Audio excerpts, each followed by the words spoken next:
في قمة عربية هتنعقد بعد يوم ولا 2 ولا القمة العربية الحقيقة يقول لك مؤتمر القمة، يعني عنوان للوطن العربي وما يحدث فيه. بتفكرني كلمة القمة العربية بأن احنا الحقيقة بنرى في القمة العربية 3 قمم. القمة الأولانية هي قمة البرود. انتوا عارفين ايه هي قمة البرود؟ قمة البرود انك تسمع شريط فاضي، تشغل الكاسيت تحط شريط فاضي وتقعد تسمعه، ده قمة البرود. أما قمة السخافة انك تقلب الشريط وتسمع الوجه التاني اللي هو فاضي برضه، دي قمة السخافة. أما قمة التناحة انك تعيد حتة عجبتك في الشريط الفاضي. دي القمم ال3 اللي بتعبر عنها القمة العربية. ليه؟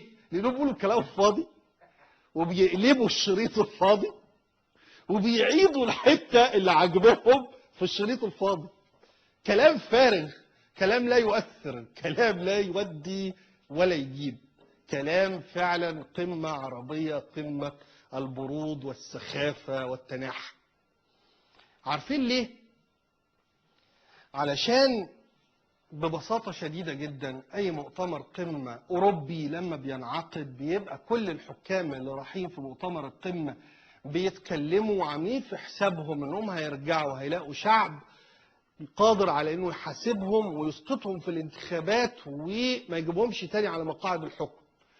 عارفين انه هيرجعوا يلاقوا صحافة حرة بتقول لهم وتنتقدهم وتهاجمهم وتهاجم مواقفهم.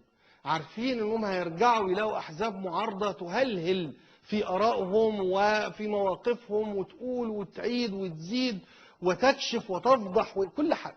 فكل حاكم اوروبي بيقعد في مؤتمر القمة في الاتحاد الاوروبي عامل حسابه انه راجع في 1,000,000 حد يقدر يرده ويهده.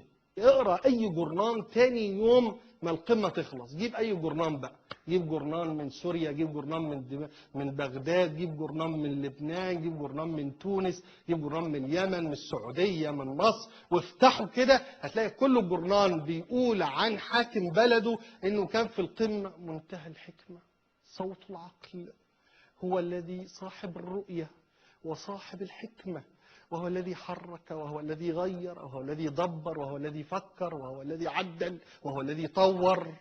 ويتأملوا في عينيه وهو بيتكلم في المؤتمر القمة، وكلمته اللي في مؤتمر القمة الدنيا كلها وقفت تتفرج على كلمته وحكمته ولفظته وحرفته. يعني حاجة يا جماعة. الوطن العربي وزراء الخارجية العرب يجتمعوا يختلفوا يقعدوا يطحنوا في بعض كلام وما يتفقوش على حاجة خالص.